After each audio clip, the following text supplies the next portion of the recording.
오늘은 주를 예배하는 예배자에 대해서 말씀을 전하려고 합니다. 오늘 이스라엘의 왕이 되어서 하나님의 법궤를 성전으로 옮기면서 왕이 하나님 앞에 예배하는 모습을 우리가 말씀을 통해서 읽었습니다. 하나님은 다윗처럼 이렇게 하나님을 전심으로 예배하는 자를 찾으신다라는 것입니다. 하나님께서는 최고의 예배자를 찾고 계십니다. 거기에 여러분이 최고의 예배자가 되기를 주의 이름으로 축원합니다. 우리는 모두 예배자입니다. 누구를 예배합니까? 나를 지으시고 나를 사랑하시는 하나님을 예배하는 것입니다. 하나님을 경외함으로 하나님을 영화롭게 하는 최고의 예배자가 되어야 하겠습니다. 하나님은 이렇게 예배하기를 원하십니다. 최고의 예배는 영과 진리로 드리는 예배입니다. 요한복음 4장 23절을 보면 아버지께 참되게 예배하는 자들은 영과 진리로 예배할 때가 오나니 이때라 말하고 있습니다. 하나님께서는 자기에게 영과 진리로 예배하기를 기뻐하신다. 그렇다면 우리는 어떤 예배가 최고의 예배인가를 알아야 되겠습니다. 먼저는 준비가 있는 예배가 되어야 합니다. 그냥 주일이니까 습관을 따라 교회에 오는 것을 준비가 있는 예배자의 모습이다 이렇게 할 수는 없습니다. 최고의 예배는 준비가 있는 것입니다. 하나님 앞에 우리가 어떤 모습으로 나아갈 것입니다. 최고의 예배자로 서기 위해서 우리는 토요일부터 준비를 해야 합니다. 안식일을 기억하여 거룩하게 지키기 위한 시간을 우리는 가져야 된다고 생각하는 것입니다. 그리고 우리가 교회에 나오면은 나를 위해서 나오는 것이 아니라 하나님을 예배하기 위해서 나와야 됩니다. 언제부터인가 우리는 예배를 보러 가는 사람들이 되어버렸습니다. 나의 마음을 기쁘게 하는 예배, 내 마음이 평안하고 행복해지는 예배에 중점을 두고 그렇게 우리는 예배자로 살아가지 않습니다. 그렇지만 하나님께서 원하시는 예배는 하나님께서 영광을 받으시기를 기뻐하십니다. 이것을 우리는 잊어서는 안 된다라는 거죠. 우리가 평안해지려는 자리가 아니라 어쩌면 교회에 나오면 세상에서 우리가 가장 불편한 자리가 되어야 하는 거죠. 왜냐하면 하나님의 말씀이 증거되어질 때에 나의 허물이, 나의 부족한 것이 드러나는 자리이기 때문에, 그리고 하나님께서 원하시는 나에게 대한 삶이 나타나시기 때문에 우리는 한 주간의 삶을 가지고 주님 앞에 나와서 잘못을 깨닫고 회개하고 하나님 앞에 책임을 받고 사랑을 받는 그런 시간이 되어야 합니다.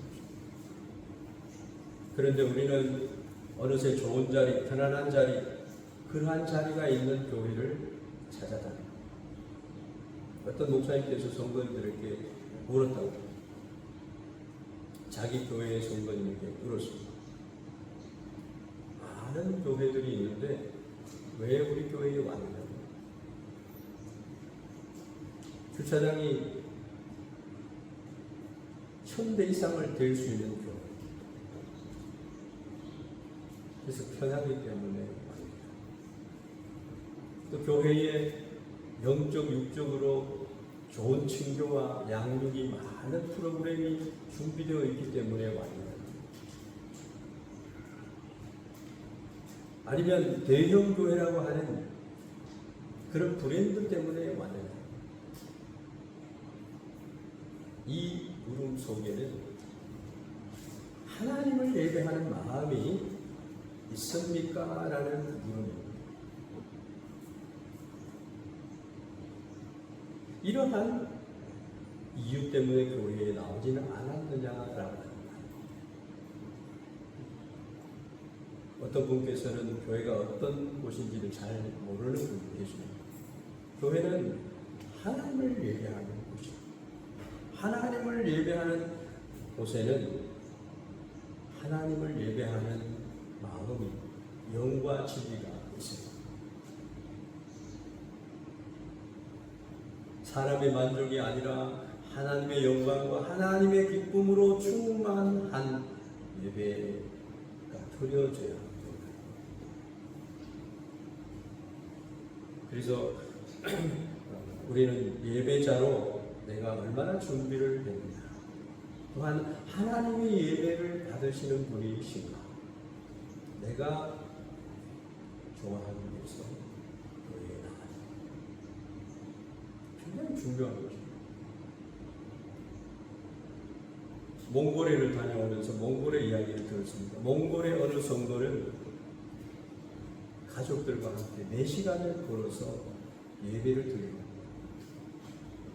제가 우츠노미아에서 목회를 할 때는 사이타마에 있는 도쿠로자와에서 동경으로 가서 동경에서 우츠노미아까지 쭉 봐야 되는 2시간이 걸려서 교회에 오는 자동차로 교회를 가야 하는 거예요. 1년에 비가 오나 눈이 오나 랭큐가 있어서 그렇게 막히는 그 시간에도 그럴 때는 한 3시간 이상 걸리는 거예요. 고개가 숙여지고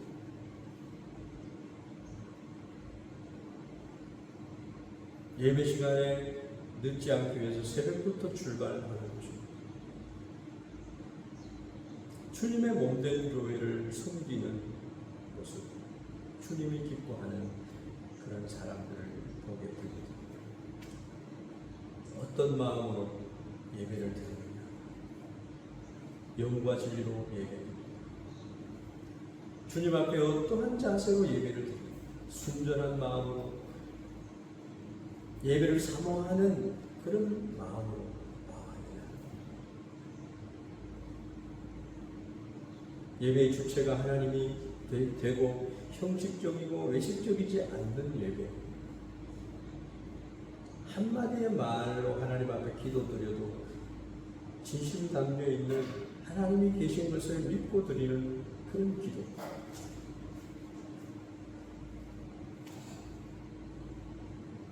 우리는 어떠한 예배자로 하나님을 예배하고 있나? 예배할 때는 집중을 해야 합니다. 하나님의 말씀을 듣는 시간이면 다른 모든 것이 중단이 됩니다.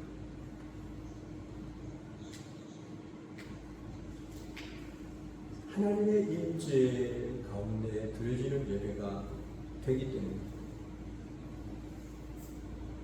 그러한 곳에 하나님이 임재하시고 은혜를 주시고 준비된 자에게 더 큰 예비된 축복을 주시고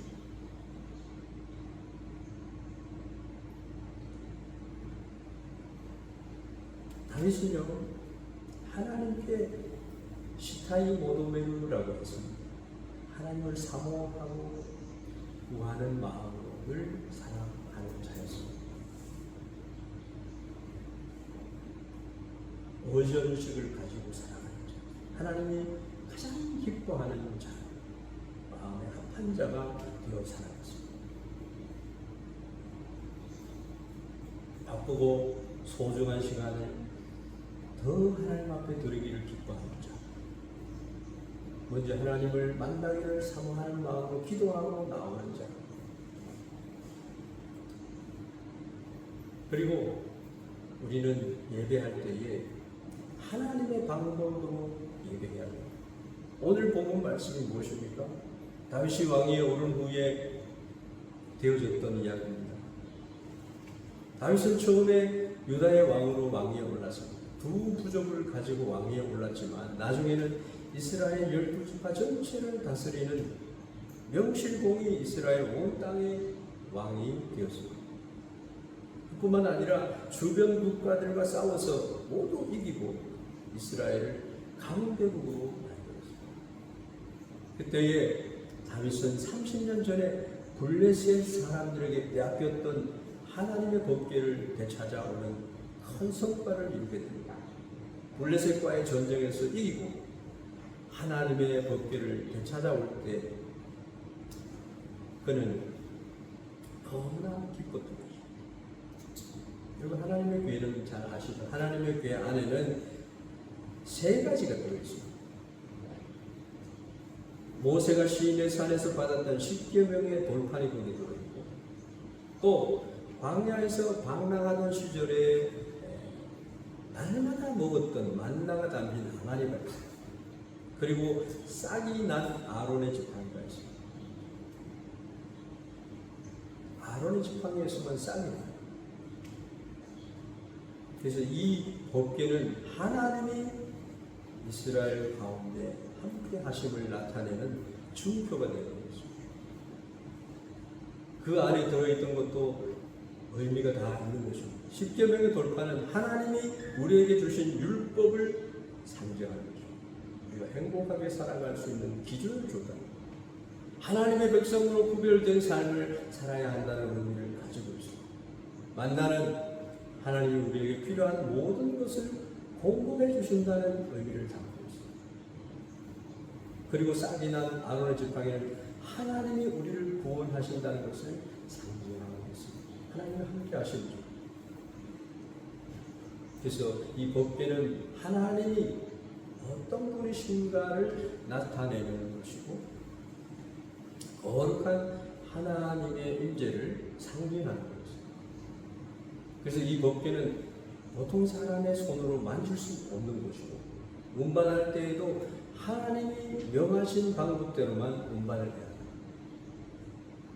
그런데 사무엘하 6장 6절 7절에 보면은 그들이 나본의 타작마당에 이르러서는 소굴이 띠므로 우사가 손을 들어 하나님의 궤를 붙들었더니 여호와 하나님이 우사가 잘못함으로 말미암아 진노하셔서 우사를 그곳에서 쳤다. 그가 거기 하나님의 궤 곁에서 죽었다. 하나님의 궤를 옮기다가 우사가 실수로 그 법궤가 소가 뜨기 때문에 법궤가 떨어지면 되지 않기 때문에 손을 대었는데 하나님은 그를 죽게 하셨다. 치셨다. 하나님을 위해서 하나님의 법궤를 되찾아오는 과정에서 왜 이런 일이 일어날까? 원래 법궤를 운반할 때는요, 법궤 앞뒤에 각각 레위인 한 사람씩 서서 법궤에 달린 고리에 나무를 끼워서 어깨에 메고 옮겨요.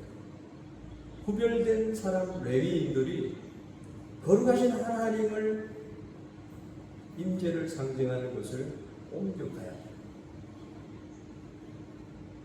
그런데 제사장들이 혁신적인 블레셋식의 최신 기술을 도입을 하면서 바로 황소가 끄는 수레를 이용해가지고 황소가 끄는 그 수레에 법궤를 올려놓고 옮기는 방식을 택했다. 우리가 생각해 볼 때 사람이 직접 어깨에 메고 운반하는 것이 편하지가 않습니다. 힘듭니다.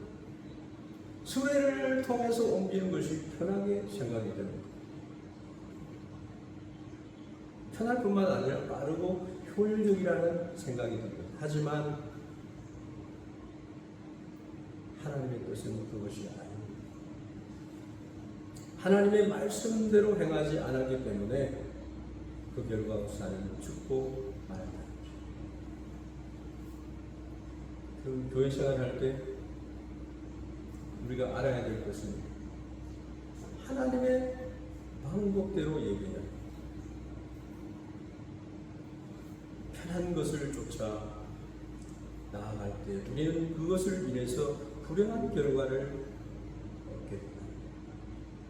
우리에게 주는 교훈이 뭡니까? 교회가 우리의 편리한 대로 활용해서는 안 된다라고 합니다. 이 교회가 아니면 다른 교회로 가겠다는 것은 신앙생활이 아니라 나의 편리를 따르는 것이 된다라고 합니다. 자신에게 물어봐요. 십자가를 지지 않고 나를 따라오려거든 나의 제자가 될 수 없다. 하나님을 향한 최고의 예배를 드리는 우리를 방해하는 것들은 대부분 편리한 것들입니다. 교회가 왜 내가 원하는 대로 해주지 않아? 세상의 편안함을 쫓아가려고 하기 때문에 하나님 앞에 드리는 온전한 예배를 방해를 받기 시작합니다. 옛날에는 우리 연배 대신을 신앙인들도 계십니다만 예배당이 마룻바닥 오랫동안 마룻바닥에 앉아있는 것이 너무나 허리도 아프고 다리도 아프고 그런데 불평하는 사람이 없어요. 그 1시간이 넘는 시간을 앉아서 다리를 저리면서 앉아서 예배를 드립니다. 기도원에도 마찬가지입니다. 대학 청년 시절에 화요일만 되면 기도원에 올라가서 기도원 뒷산에 높은 산 바위 위에 올라앉아서 사자가 울부짖는 소리처럼 여호와여라고 외치면서 기도했던 2-3년간의 시간이 있었습니다. 거기에서 기도해서 하나님 나에게 복을 주시면 내가 하나님 앞에 아름다운 주의 복음을 위해서 충성하겠습니다 라는 자문을 그때는 집사님이셨어요. 하나님이 기업을 세우게 하셔서 창대하게 해서 그의 기업이 세계 4개가 됩니다. 이 기업에서 나오는 수익은 하나님 러시아를 위해서 내가 섬기겠습니다 하는 분들이 그런 삶을 살았습니다. 목적이 있는 삶은요 하나님 앞에 나의 삶을 저축하는 것입니다. 보화를 하늘에서 얻는 것인 줄 믿습니다. 또 그것뿐만 아니라 기도원의 이야기뿐만 아니라 사경회가 있는데 에어컨이 없어요. 선풍기 밑에서 밤 집회, 낮 집회, 새벽 집회가 계속됩니다. 그렇게 말씀을 사모하며 하나님을 알기를 열심을 다해서 구했던 우리 한국교회가 하나님의 축복해 주셨습니다. 성전 예배당, 잠자리, 기도원에 가면 씻을 곳, 화장실, 먹는 것이 다 불편했어요. 그런데 예배하는, 전심으로 예배하는 그 모습은 세계 어디에서 찾아볼 수 없는 한국교회만이 가지는 신앙의 유산이 되었다. 근데 요즘은 안 그래요. 예배가 예배답지 않다라고 많은 사람들이 목소리를 냅니다. 시간이 되어도 예배에 관한 의식이 부족해요. 물론 우리가 시간을 정하지만 그 시간 안에 우리는 하나님을 예배하는 자에 헌신되어져야 합니다. 왜 그렇게 되었는지 우리는 자성의 소리를 듣기도 합니다만 아주 잘 짜여진 콘티를 준비하고 그래서 그냥 내가 펴지 않아도 그냥 콘티를 보면서 마음을 쏟으면 얼마든지 하나님을 만날 수 있고 그 은혜를 누릴 수가 있습니다. 편안하고 화려한 예배를 드리기 시작하면서 오히려 예배가 흔들리게 되었다. 하나님 중심이 아니라 사람 중심이 되어간다.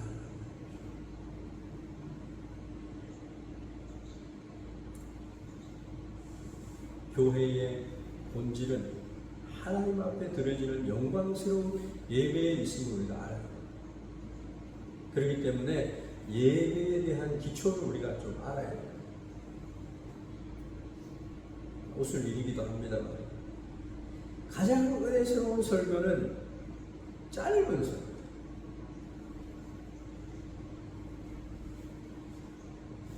가와지마 목사님이 오셨을 때 설교가 짧아서 너무 좋았다 그렇게 얘기해요. 저도 짧게 했으면 좋겠다 그렇게 생각하는데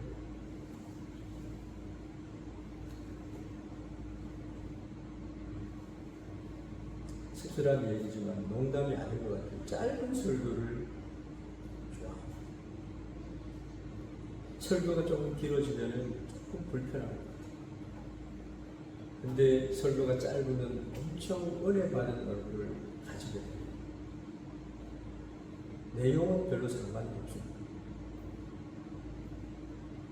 말씀을 듣고도 내려가면 집으로 향해 갈 때 벌써 말씀은 내 마음에서 없어집니다. 그렇기 때문에 여러분 큐티책에다가 메모를 해서 오늘 무슨 말씀, 하나님의 말씀은 어떻게 해석이 되어서 우리에게 주어지는 것입니다.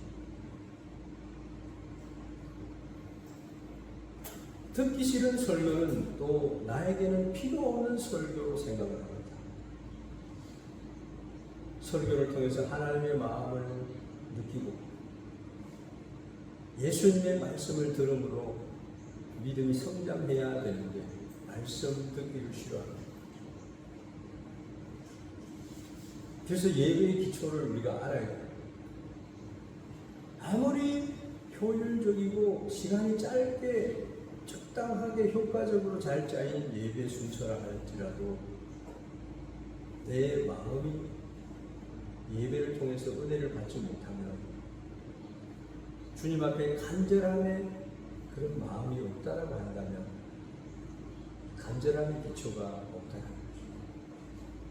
여러분 사람을 만나러 여기 오지 않았어요. 하나님의 음성을 찾는 사람들, 진짜 찾는 사람들은 하나님의 음성 듣기를 찾아다닙니다. 세미한 음성이 그 귀에 들렸다는 말씀이 성경에 기록되어 있습니다. 무릎으로 하나님 앞에 마음을 담아 나아가요. 마음을 가지고 찬양하고 집중해서 말씀을 듣고 이것이 기초라고.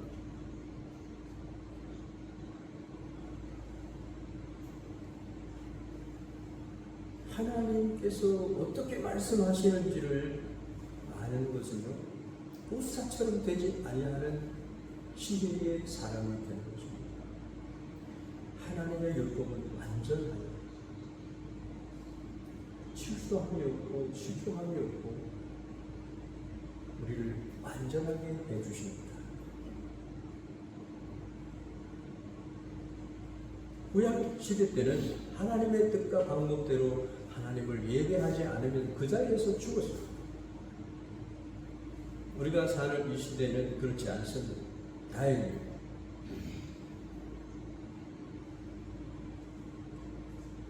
그런데 우리의 편안함과 나의 중심과 효율적인 예배를 드리려고 하다가 보면은 우상과 같이 되어버리는 가능성이 있다. 그러면은 어떤 방법으로 우리가 예배를 드려야 돼요? 어떤 방법? 앞에서도 이야기하는 것처럼 하나님께 예배하는, 하나님을 기쁘시게 하는 예배는 주름이가 됩니다. 예배를 드리기 위해서 구체적인 걸 얘기해보면 교회에 올 때는 가장 아름다운 옷을 입고, 왜? 사람을 만나기 위해서 오는 게 아니라 왕이신 하나님을 만나기 위해서 오기 때문에 마음도 겉모습도 가장 하나님이 기뻐하시는 모습으로 나와요. 그리고 약속된 시간, 예배 시간보다 조금 일찍 도착해서 마음을 예배에 집중하시고, 우리가 예배 후에 오늘도 예찬회가 있어 교제하는 것은 좋습니다. 예배를 먼저 생각해야 됩니다. 쉽게 얘기를 하면, 내가 대통령의 초대를 받았다고 한다면 어떻게 합니까? 내가 대통령을 좋아하는지 좋아하지 않는지, 그것은 개인의 자유이겠지만, 초대에 응한 사람이라고 한다면 최대한의 예의를 갖춰서 좋은 옷을 깨끗하게 차려입고 초대에 응하고, 약속 시간에 절대 늦지 않게 가는 거죠. 그런데 만왕의 왕이신 하나님 앞에 나아가는 우리의 자세는 어떠하냐? 하나님 앞에 나왔음에도 불구하고 은혜를 못 받는다 한다면 예배를 준비하는 우리 마음의 자세가 문제가 있다. 그것을 살펴봐야 되지 않겠습니까? 이유야 많이 있어요. 이유를 예배에 대입을 시키면 안 된다.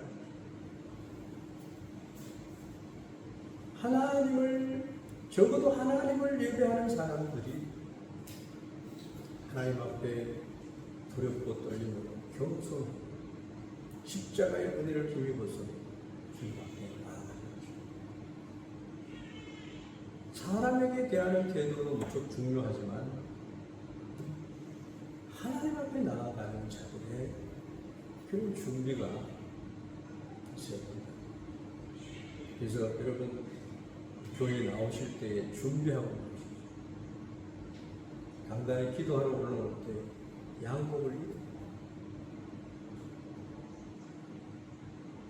그리고 은혜를 받기 위해서 마음의 결단을 하고 있습니다. 자리만 채우고 떠나가지 마시기 바랍니다. 그리고 편한 것을 찾지 마세요. 불편한 게 많이 있더라도 예배하는 자는 불평하지 않습니다.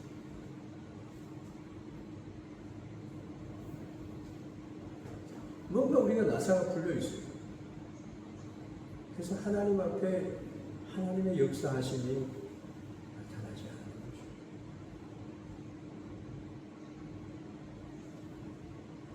불편함이 불평이 되고, 그렇게 되면 우리의 영성이 무엇이 되겠습니까? 예배하는 교회, 기도하는 교회가 되기 위해서 우리는 어느 정도 편한 것을 포기할 수 있습니다. 예배의 중심에는 내가 있는 것이 아니라 하나님이 계셔야 합니다. 계속해서 강조되어지는 것입니다. 내가 하나님의 자리에 앉아서 내가 잘 되려고 하는 것,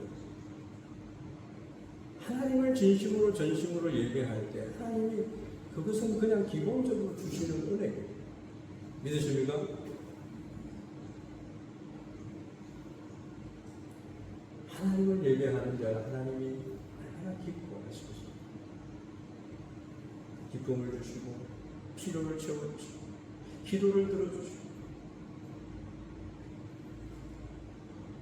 예배의 중심이 하나님이 되어야 하나님께서 영광을 받으시고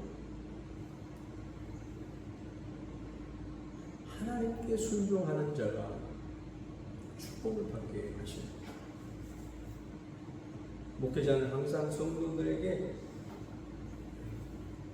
귀를 즐겁게 하는 설교를 하려고 하지 않습니다.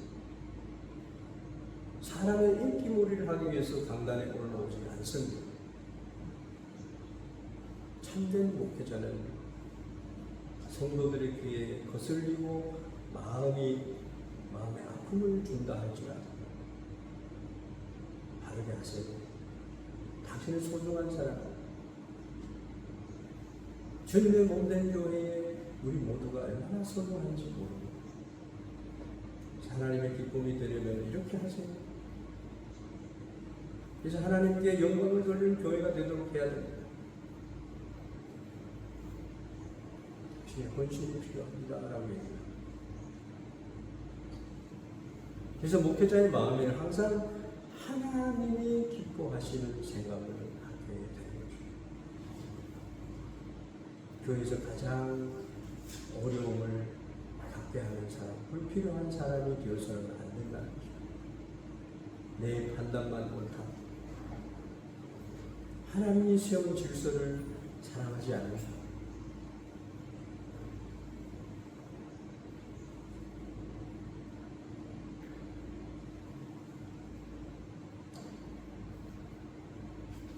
내가 뭔가를 받아야 된다고 생각하는 분들이 있습니다. 내가 이 교회에 몇십 년을 다녔다라고 얘기합니다. 그것이 하나님 앞에 뭐가 중요하십니까?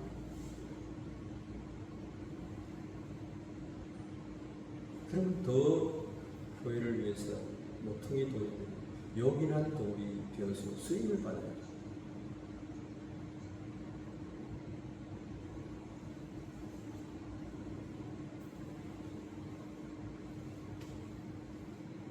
자신이 항상 옳다라고 하는 분들은요, 대부분 온전한 예배자가 아니다라고 하는 것을 봅니다.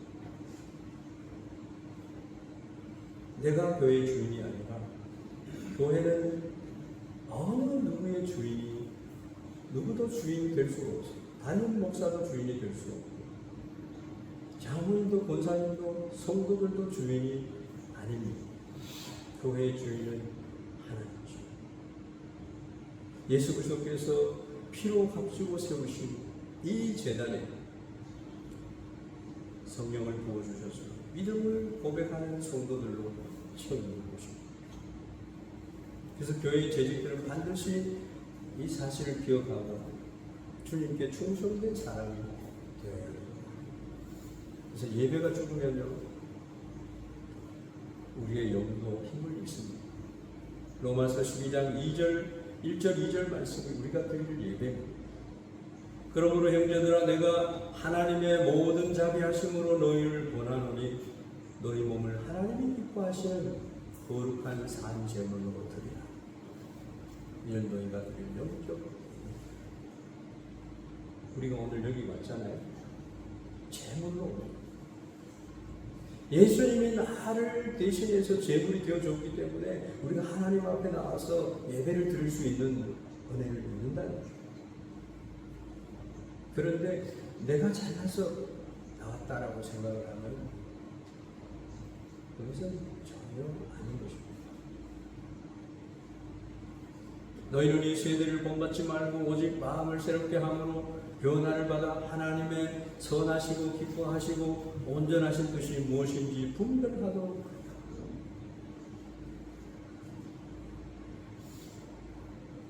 이 세대를 본받지 말아요. 예배가 흐트러져서는 안 된다는 거죠.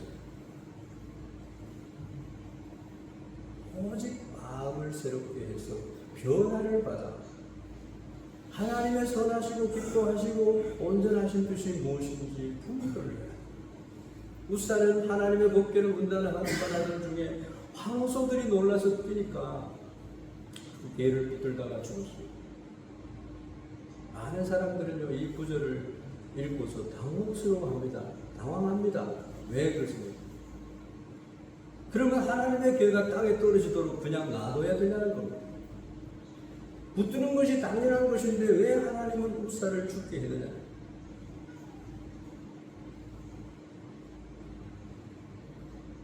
왜 사울이 왕위에서 계속적인 왕의 직분을 가지지 못한 것이?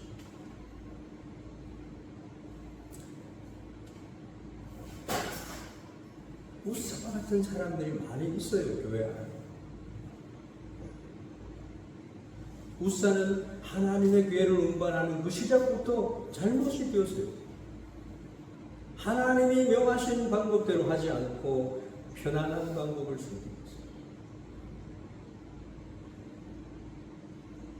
편안한 것 때문에 하나님의 뜻을 거스렸습니다.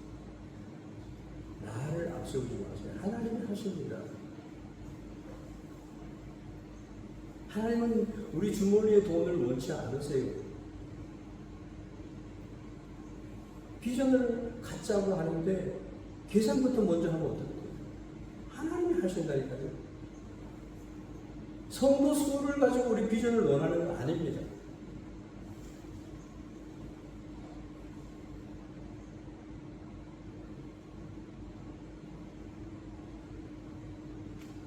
우사에 대해서 유진 피터슨 목사님 이렇게 얘기합니다. 우사는 그날 죽은 것이 아니라 이미 서서히 죽어가고 있었다 얘기합니다. 왜냐하면 우사는 그 마음속으로 하나님을 경외하는 것을 잃어버리고 있었습니다.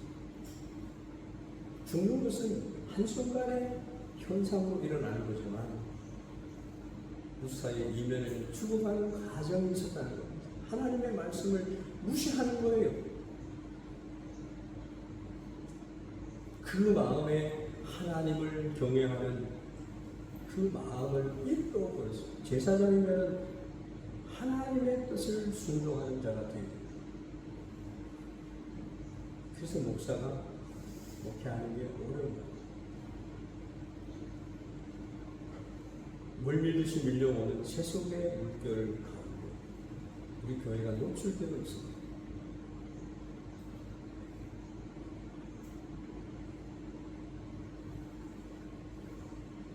예배를 제대로 드리지 못하는 사람, 하나님 앞에 집중하지 못하고 마음을 온전히 드리지 못하는 사람들,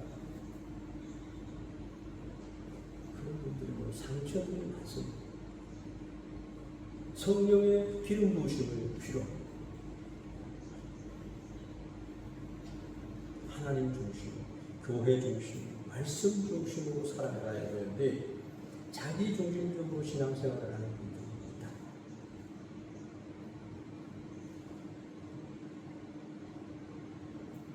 교회는 하나님의 말씀이 선포되고 전파되고 그 말씀에 반응해서 변화되어져 가는 사람들이 있는 공동체랍니다.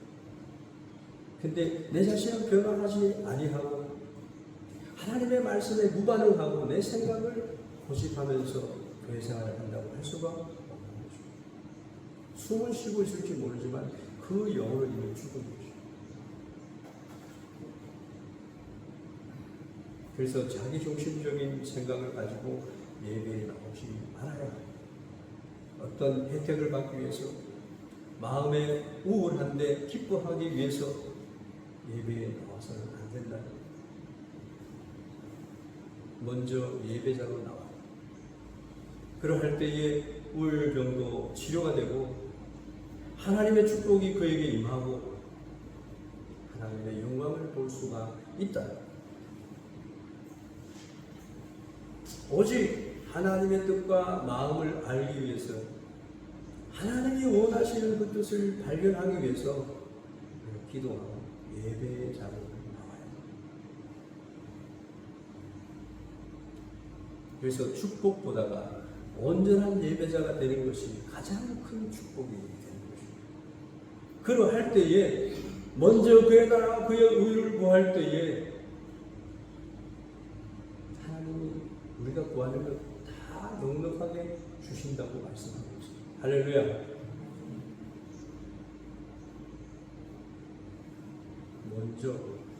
먼저 돼야 될 부분입니다.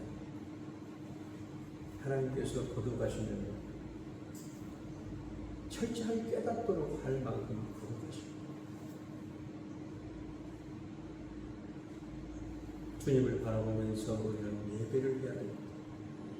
다윗은 이 법궤를 옮겨오는데 한 차례 실패를 했기 때문에 3개월 동안 하나님의 법궤를 움직이지 않고 오벳 에돔이라고 하는 사람의 집에다가 머물게 했습니다. 하나님 기뻐하지 않으셨습니다. 더 이상 무리해서 하나님의 법궤를 움직일 수 없었던 것입니다. 이것이 다윗이 하나님을 경외했던 모습입니다. 그런데 하나님이 오벳 에돔의 집에 복을 내리셨다는 말을 듣고 조심스럽게 다시 한번 하나님의 법궤를 옮기려고 했습니다. 그래서 이전보다는 더 많은 예배자들과 악단을 데리고 찬양단을 데리고 가서 하나님을 예배하고 찬양하고 하나님께서 가르쳐 주신 방법대로 하나님의 법궤를 내고 옮겨왔습니다. 드디어 다윗의 하나님의 교회가 다윗성으로 들어오기 시작할 때에 다윗은 기쁨을 이기지 못했습니다. 전심으로 춤을 추면서 하나님을 얘기합니다. 그것이 오늘 말씀입니다. 다윗이 여호와 앞에서 힘을 다하여 춤을 추는데 그때 다윗이 배 에봇을 입었더라. 다윗과 온 이스라엘 족속이 즐거이 환호하며 나팔을 불며 여호와의 배를 밀어옵니다. 여러분, 하나님을 예배하면서 하나님의 은혜를 기억하면서 너무 기뻐가지고 하나님 앞에 깨닫는 시간이 되기도 하지만 하나님의 은혜가 너무 기뻐서 예배할 때에 찬양과 경배와 시와 찬미와 신령한 노래로 화답하게 되는 것도 있다라. 다윗은 여러 생각을 하게 됐습니다. 하나님께서 베풀어 주셨던 은혜를 생각합니다.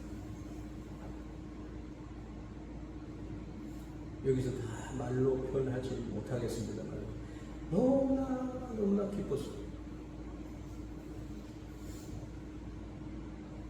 그래서 감격스러워서 춤을 추지 않을 수 없는, 견딜 수 없는, 그래서 하나님을 진짜 만난 사람입니다. 은밀한 그 하나님을 만난 자리를 그리워합니다. 하나님의 능력으로 살고자 한다면 그 은혜의 자리를 반드시 가져야 되는 거죠. 다윗은 자기 배 에봇이 벗겨지는 줄도 모르고 나체로 그냥 춤췄다는 거예요. 너무 기뻤습니다. 온 백성들과 함께. 근데 은혜의 자리에는 항상 마귀가 기다리고 있어요. 시험을 가져다 나의 약한 부분을 터치기 위해서 마귀가 작용을 합니다. 왜 저 사람 저래? 자기 혼자 예수님이나?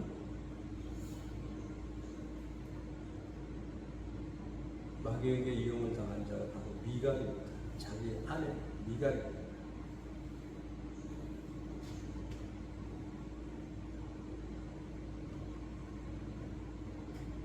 한 가지만 더 얘기하고 말씀을 드리겠습니다. 예배가 우리는 드려지고 난 뒤에도 나의 삶에는 예배가 계속돼요.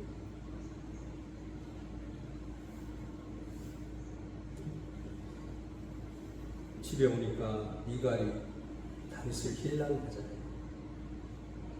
다윗은 거기에 휘둘리지 않았어요. 삶의 현장도 여러분 예배 장소예요.